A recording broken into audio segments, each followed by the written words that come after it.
Capítulo 6. El frío era insoportable. Llevaban días caminando. Cortés se había empeñado en llegar a Tenochtitlán a como diera lugar. Después de haber errado el camino varias veces, descubrió que le estaban dando indicaciones falsas para llegar a la gran ciudad de los mexicas. Así que, en contra de todo consejo, decidió cruzar entre el Popocatépetl y el Iztaccíhuatl, los dos volcanes que vigilaban el valle del Anáhuac. Malinali estaba convencida de que a ella pronto le llegaría la hora. Se sentía muy cansada. Sus pies le eran ajenos, ya no los sentía. Estaban completamente helados, engarrotados, tanto que ni siquiera sentía las heridas que unas grandes ampollas le habían producido en los dedos de los pies. Le habían salido por usar unos zapatos cerrados que le había quitado a uno de los esclavos cubanos que quedaron muertos sobre el camino. No le importó usar los zapatos del muerto. Era capaz de cualquier cosa con tal de aliviar un poco el frío que tenía en los pies. El problema era que nunca había calzado sus pies, y a los pocos metros ya tenía ampollas y un dolor insoportable, pero no le fue permitido detenerse. Siguió caminando a pesar de que las ampollas le sangraban, hasta que sus pies entumecidos dejaron de causarle dolor. Ahora, lo único que tenía era sueño, mucho sueño. Le parecía imposible pensar en un día soleado, caluroso, alegre. Quiso imaginar el calor que se sentía en todo el cuerpo en los días de verano, pero le fue imposible. Necesitaba tanto calentar su piel. Sin saber por qué, pensó en los chapulines. Cada verano, ella se dedicaba a atraparlos entre los maizales. A ella le encantaba sorprenderlos en pleno salto y luego meterlos en un pequeño guaje, de donde más tarde, en la cocina comunitaria, los sacaban para dejarlos caer en agua hirviendo. La muerte de los chapulines era instantánea. Luego los enjuagaba muchas veces hasta que el agua quedaba totalmente transparente y los asaban en una olla de barro. Al finalizar, le rociaban jugo de limón. No había nada más sabroso que un puñado de chapulines en una tarde de verano, después de haber jugado y haberse bañado en el agua fría del río. En ese instante deseó con toda el alma ser un chapulín, que alguien la atrapara y la dejara caer en una olla de agua hirviendo. Ser calor, ser fuego en vez de un cuerpo amoratado y dolorido. Si para lograrlo tenía que morir, que así fuera. No le importaba.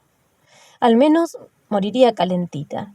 Su espíritu sería absorbida por el sol, sería una con él, y su cuerpo, que permanecía en la tierra, sería utilizado para hacer alimento suculento.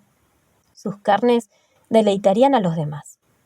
Se le ocurrió que tal vez lo más adecuado para el paladar de los españoles sería que la sazonaran con un poco de ajo molido, esa planta que habían traído con ellos, que tanto acostumbraban comer, y que a veces olía en su sudor y en sus bocas. Se moría del antojo. En ese momento hubiera dado lo que fuera por un chapulín, pero en ese frío era imposible conseguir uno. Y ahora sabía por qué. Con ese clima, lo único que se buscaba era arroparse bajo la tierra y no andar brincoteando por ahí. Malinali ya no podía dar un paso más. Recordó el viaje que había realizado en compañía de su abuela y resonaron en su mente las palabras que en esa ocasión le había dirigido. Tu tarea es caminar. Caminar nos convierte en mariposas que se elevan y ven, en verdad, lo que el mundo es. Malinali, por experiencia propia, sabía que la caminata ritual efectivamente producía un desprendimiento del cuerpo, una elevación espiritual, una integración con el todo. Sucedía cuando se derrotaba al cuerpo, cuando se le vencía, cuando la carne renunciaba a contener al caminante y le permitía integrarse a la nada, donde todo es, donde todo está. Malinali, completamente rendida, cerró los ojos para ver si podía ser una con su abuela, pero no pudo. Su cuerpo aún la mantenía prisionera. Cortés la observaba a distancia. Habían decidido tomar un descanso para esperar a que la expedición de Diego de Ordaz regresara del Popocatépetl. Cortés envió una decena de exploradores al mando de Diego Ordaz para observar de cerca el Popocatépetl, que según informaron, había hecho erupción varias veces en los últimos años. Para la mayoría de los conquistadores, la visión de un volcán en actividad era algo nuevo y que no querían perderse. Cortés, desde su puesto de descanso, observó la nube de humo y cenizas que salía del volcán. Después, su vista se dirigió hacia Malinalí. Cortés la observó detenidamente. Con los ojos cerrados y acurrucada bajo una manta que Bernal Díaz del Castillo le había prestado, se veía pequeña, vulnerable, pero nada más alejado de la verdad. Hernán pensó en lo admirable que era esa mujer. No se había quejado en ningún momento. Seguía el paso a todos ellos sin chistar. Nunca se había enfermado, ni llorado, ni dado molestias. La comparación con su esposa fue inevitable. Catalina Suárez era una mujer débil y enfermiza que no le había podido dar hijos. Estaba seguro de que Catalina, su mujer, en la misma situación en la que se encontraba Malinalí, ya habría muerto. Cortés, a su vez, era observado por Malinalí por el rabillo del ojo. Ella no quería hablar con nadie, así que prefería fingirse dormida. No tenía energía ni para pedir ayuda. Le gustaba mirar el cuerpo de Cortés, su musculatura, su fortaleza, su valentía, su audacia, su don de mando. Miles de veces, parada frente al mar y meditando sobre el eterno retorno de las olas, había deseado el regreso de su padre, o alguien lo más parecido a él para que la protegiera. En ese momento se preguntó si Cortés podría ser ese hombre, y llegó a la conclusión de que no. La protección que ella anhelaba era una que no tenía nada que ver con su anulación como persona. La protección y defensa que los españoles decían que les iban a proporcionar contra los dioses falsos y contra sus prácticas paganas, más bien los dejaban en un estado de indefensión. Los convertían en niños débiles que no sabían lo que era bueno para ellos y que necesitaban de alguien superior a ellos que viniera a decírselo. Definitivamente, ser protegida por Cortés representaba ser una mujer débil e ignorante. Pero estaba tan cansada que no tenía ganas de pensar en nada que no fuera el sol. No en balde decían sus antepasados que primero fue el fuego y que de él nació el sol y con él los hombres. El sol era fuego en movimiento. Cerró los ojos. La altura estaba haciendo estragos en su estado de salud. Le dolía la cabeza. Sentía que el aire no era suficiente. Se sentía mareada. Igual que cuando era niña y la abuela la levantaba en brazos por los aires y la daba vueltas y vueltas como los voladores de Papantla. Esos hombres que realizaban una bella danza en los aires mientras descendían al piso, sostenidos por una cuerda atada a sus tobillos.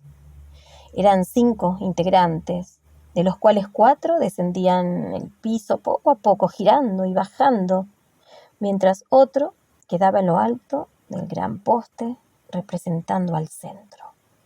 Antes de bajar, saludaban a los 4 puntos cardinales y al sol. Los 4 danzantes que volaban por los aires representaban a cada uno de los 4 puntos cardinales. Malinalí los vio varias veces en su niñez y le encantaba que la abuela la convirtiera en un volador, tomándola de los pies y haciéndola girar. Cuando su abuela se cansaba, ella solita giraba y giraba con los brazos abiertos, hasta que se mareaba y caía al piso entre risas. La abuela le explicaba que eso pasaba porque perdía su centro. Dios está en el centro, ahí donde no hay forma alguna, ni sonido, ni movimiento. Cuando te encuentres mareada, siéntate, deja de moverte, quédate en silencio y encontrarás al Señor nuestro ahí, en tu centro invisible, el que te une a Él. Somos como las cuentas del collar de la creación y estamos unidos unos con otros, cada uno ocupando el lugar y el espacio que le corresponde. Cuando alguno jala más de la cuenta para un lado, altera todo el orden de los cielos y el cielo se abre, la tierra se abre. Cuando uno se separa, ya no irá a caer donde debería caer, ya no caminará donde debería caminar, ya no irá a morir donde debía morir, porque su lazo se rompió, porque todo forma parte del todo y todo repercute en el todo. Y por eso Dios se entristece cuando no lo vemos, cuando no lo conocemos, cuando pasamos la vida de espaldas a Él. ¿Y dónde está Dios? ¿Cómo lo puedo ver?, preguntó la niña. Ver lo invisible es complicado, pero debes saber que aquel por quien se vive está en el aire que respiramos, en cada gota de agua, en cada cuerpo, en cada piedra, en cada planta, en cada animal, en todas las formas de su creación, en el centro, en lo invisible de todos ellos, es donde se encuentra. Cada cuerpo celeste se encuentra unido en su centro, con los otros astros y con nosotros. Es como si un hilo de plata nos hubiera enlazado durante la creación. Ver lo invisible en los otros es ver a Dios en ellos. Escuchar lo invisible en sus palabras es escuchar a Dios. Sentir al agua en el aire antes de que se convierta en lluvia es sentir a Dios. No importa qué tan distintos sean los rostros que miras, qué tan distinto sea el canto de alguien. Atrás de su cuerpo, atrás de sus palabras, está la presencia del Señor del cerca y del junto. Por eso es tan importante la representación, el canto, el movimiento, todo aquello que hacemos. Si lo hacemos de acuerdo con nuestro centro, de acuerdo con la divinidad, tendrá un carácter sagrado. Si lo hacemos mareados, nos tirará al piso, nos dejará a un lado, desconectados de Dios. Todos giramos. Cada hombre, cada luna, cada sol, cada estrella danza alrededor de un centro. El movimiento de los astros es sagrado y el nuestro también. Nos une el mismo invisible. Pero lo más importante del conocimiento que la abuela le transmitió a Malinali fue quizá la noción de que atrás de cada representación divina, ya fuera en papel, en piedra, en flor o en canto, Dios ya estaba ahí. Antes de que cualquier palabra que lo nombrara se pronunciara, ya estaba ahí. No importan la forma, el color o el sonido que se eligieran para representarlo. Querida Malinali, antes de que tú tomaras forma en este cuerpo, ya eras una con Dios y lo vas a seguir siendo, aunque tu figura se haya borrado de la tierra. Y luego continuó. Cuando yo muera, cuando esté fuera del tiempo, va a ser difícil que me veas, que me escuches, que me sientas. Por eso te voy a dar esta tonanzi de piedra. Ella es nuestra madre. A ella le puedes decir y pedir lo que quieras. Yo voy a estar danzando en el cielo a su lado. Así que juntas veremos por ti. Malinali entonces tomó entre sus manos el collar de cuentas de barro que había moldeado junto con la abuela y con la imagen de la tontanzi entre los dedos, pidió que le permitieran recuperar su centro, dominar el mareo que la volvía loca y recuperar la salud. Faltaba poco para llegar al valle del Anahuac. Quería verlo, quería sobrevivir. Después de este deseo, sus ojos se cerraron. Malinali dejó su cuerpo y se convirtió en pensamiento, en idea, en sueño.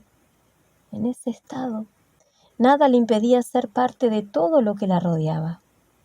No tuvo problema para entretejer su pensamiento con el de las demás esclavas y al instante experimentó una libertad inimaginada.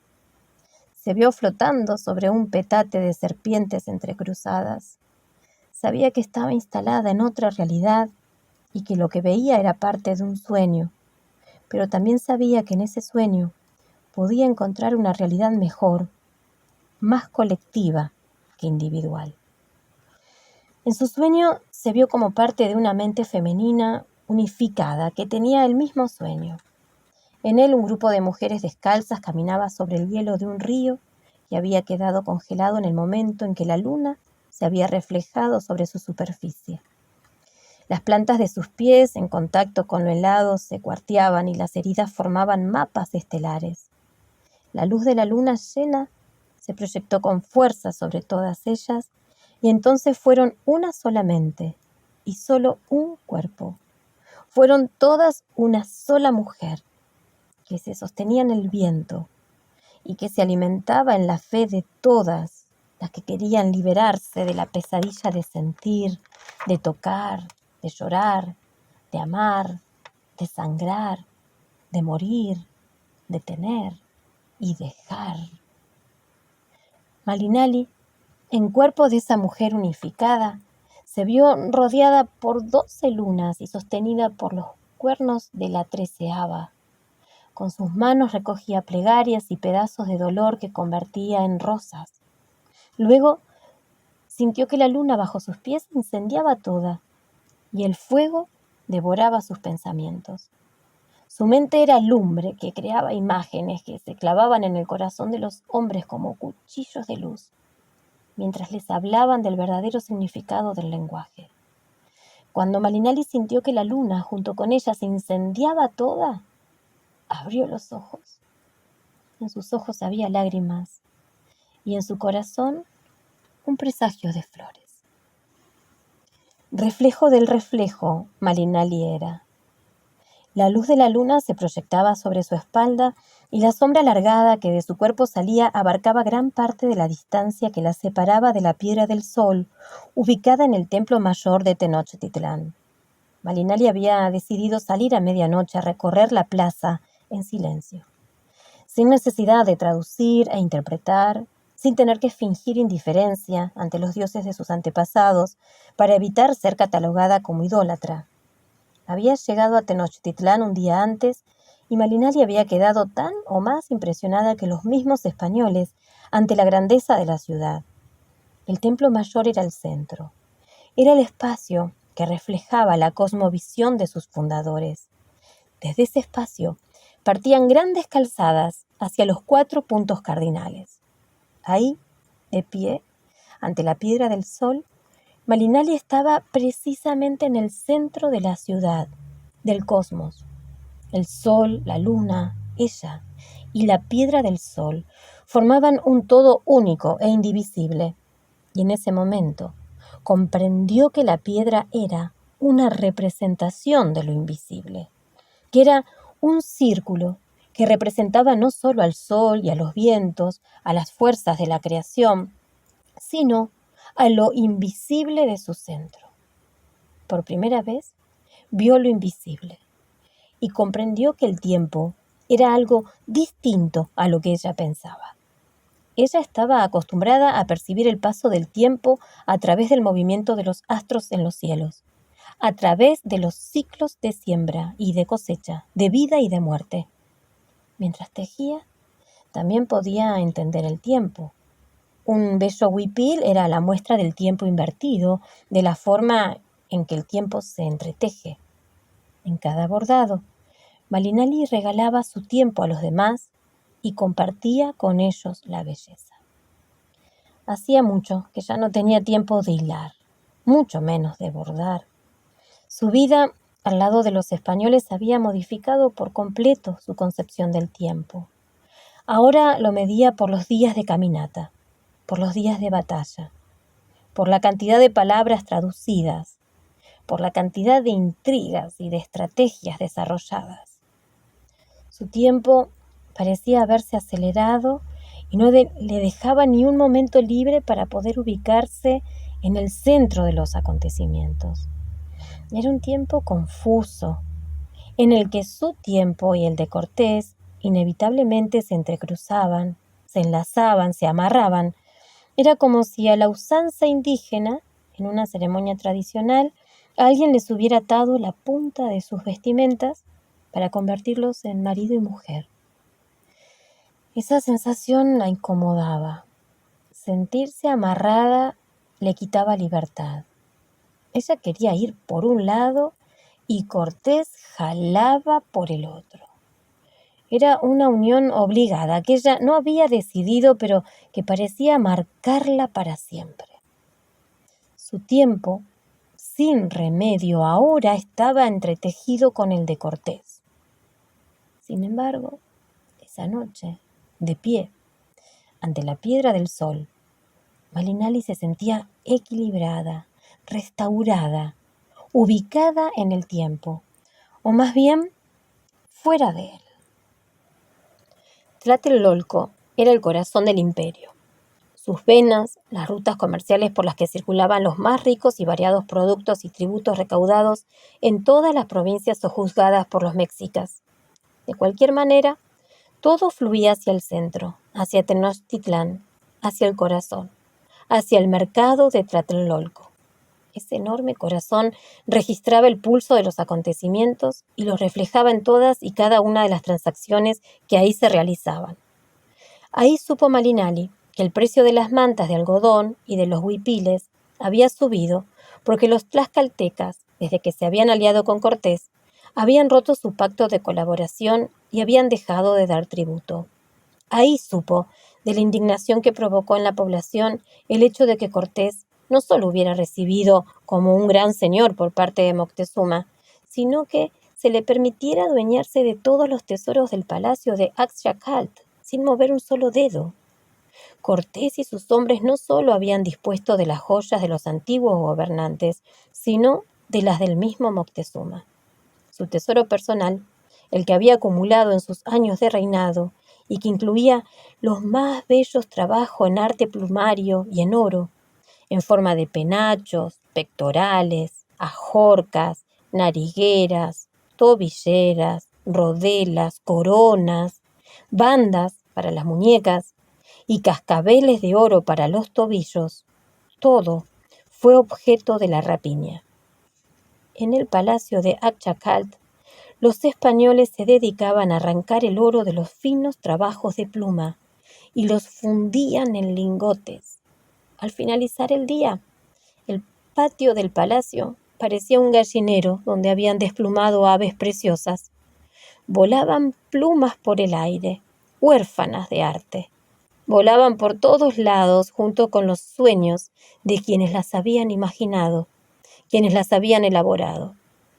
Algunos sirvientes respetuosamente las recuperaban y al día siguiente las llevaban al mercado para venderlas, como las plumas que pertenecieron a uno de los penachos de Moctezuma, de su padre Axyacalt o de cualquier otro rey.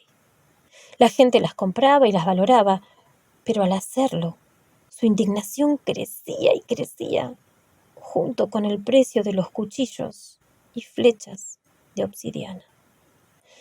Ahí, en el mercado, Malinali palpó la inconformidad de los orgullosos tenoccas, que no entendían, que no se explicaban cómo era posible que el emperador Moctezuma, el gran señor, no pudiera controlar la enfermedad del oro que aquejaba a los extranjeros.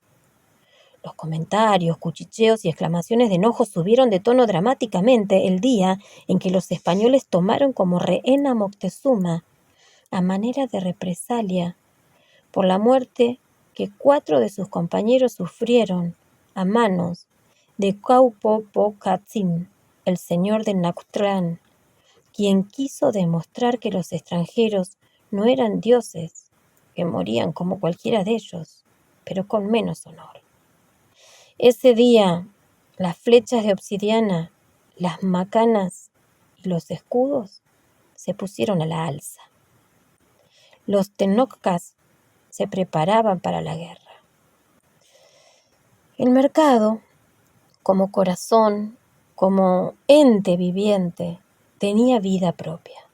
Dormía, despertaba, hablaba, amaba, odiaba. Si despertaba con ánimos de guerra, se le sentía enfurecido, grosero, violento. Si por el contrario despertaba en paz, se le escuchaba alegre, risueño, danzante. Los cambios podían darse de un día para otro y a partir de que Cortés apresó a Moctezuma, el mercado entró en un juego vertiginoso de acontecimientos. Cuando en una ceremonia Moctezuma juró obediencia al rey Carlos y aceptó su soberanía sobre la nación mexica, el mercado explotó en injurias. Hubo llantos de rabia y de dolor. Cuando Cortés prohibió los sacrificios humanos y en un acto de violencia subió al templo de Huitzilopochtli, se enfrentó con los sacerdotes que lo custodiaban, los venció y luego con la ayuda de una barra de hierro golpeó la máscara de oro que cubría la cabeza del ídolo y lo destrozó, colocando en su lugar una imagen de la Virgen María. El mercado mostró todos los rostros de la indignación. Los puestos donde vendían pellas de copal fueron de los más visitados. Todo el mundo quiso comprar incienso para realizar en sus hogares una ceremonia de desagravio. El mercado respiraba odio, pero a los pocos días recuperó la tranquilidad. Cortés, para calmar los ánimos, autorizó que se llevara a cabo la fiesta de Toxcalt, la celebración mayor que el pueblo mexica realizaba año tras año en honor de su dios Huitzilopochtli. El mercado de inmediato suspiró y se relajó. Los preparativos para la celebración de la fiesta comenzaron. El amaranto, que servía para elaborar las esculturas comibles de Dios, subió por los cielos, lo mismo que las plumas de colibrí que se utilizaban para decorarlo. La deidad solar de los mexicas, Huitzilopochtli, había nacido de una pluma que se depositó en el vientre de la señora Coatlicue, su madre, y por esta razón se le representaba con las más bellas plumas. Malinali también estaba entusiasmada con la fiesta. Era la primera vez que la iba a poder presenciar. Lo que más la atraía era que Cortés había prohibido los sacrificios humanos durante la celebración, así que no habría espectáculos de sangre. Había oído que se trataba de una ceremonia imponente en la que participaban todos los nobles y grandes guerreros. Ejecutaban la danza del culebreo frente al templo mayor como una invocación a la energía de Coatlicue, la madre de Huitzilopochtli. Tras muchas horas de danza, los danzantes entraban en una especie de trance, de exaltación del espíritu, por medio de la cual se ponían en comunión con las fuerzas generadoras de la vida, y así la danza se realizaba en dos planos.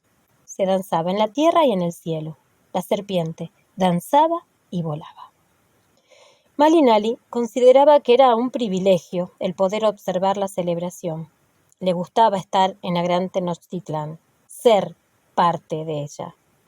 A veces, cuando regresaba del mercado, no podía evitar pensar en lo diferente que habría sido su destino si en vez de haber sido regalada a los mercaderes de Cicalango, la hubieran destinado al servicio de Moctezuma. Le habría encantado ser una de sus cocineras, tener el privilegio de preparar para él uno de los más de 300 platillos que día con día se cocinaban en su palacio, seducirlo con sus artes culinarias de tal manera que en vez de probar su platillo y desecharlo para que sus súbditos se alimentaran de él, se viera obligado a comerlo todo, cautivado por la mezcla de sabores. También hubiera sido muy interesante ser una de las artesanas que imaginaban joyas para él, que jugaban con los metales, que derretían el oro y la plata para convertirlos en tobilleras, brazaletes, orejeras y nariceras. Aunque, pensándolo bien, el arte plumario hubiera sido, aparte de un honor, su actividad predilecta. Fabricar las capas y los penachos que el gran señor iba a usar cuando presidiera alguna ceremonia en el templo mayor. Hacer que las plumas, esas sombras de los dioses, se convirtieran en soles que deslumbraran al mismo sol, al señor Huitzilopochtli. Malinali decidió entonces poner a uno de sus huipiles un bordado de plumas, especial para la ocasión. Se dirigió al puesto donde vendían plumas preciosas, cuando vio que la gente se arremolinaba en torno a un hombre. Se trataba de uno de los tantos corredores que llegaban desde la costa trayendo el pescado fresco para la mesa de Moctezuma. A gritos, informaba a todos que habían llegado unos barcos con otros españoles que decían venir en busca de Cortés. Malinali se enteró así, antes que Cortés, de la llegada de Pánfilo de Narváez. Pánfilo llegaba en mal momento. La situación política era muy delicada.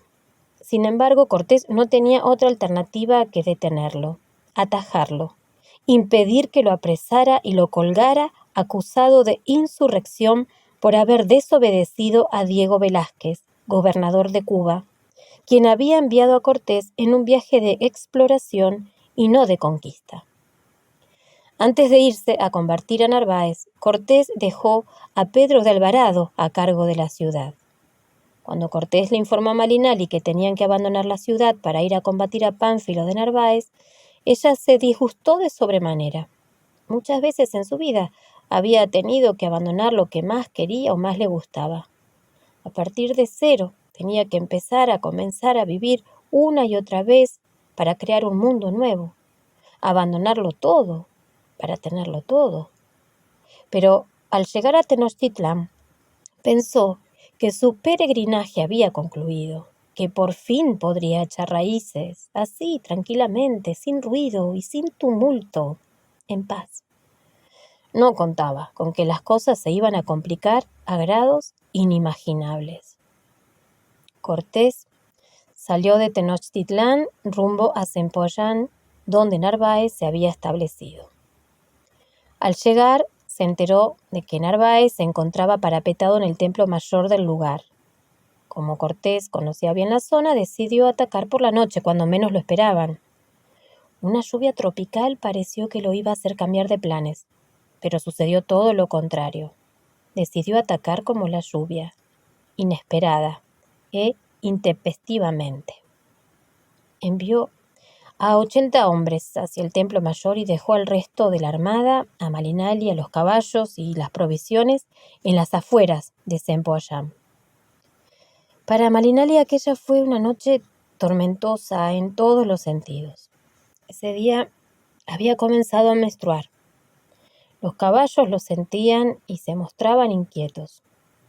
Se tuvo que alejar de ellos y de los hombres para limpiar sus ropas manchadas de sangre y evitar que los caballos se alevastraran.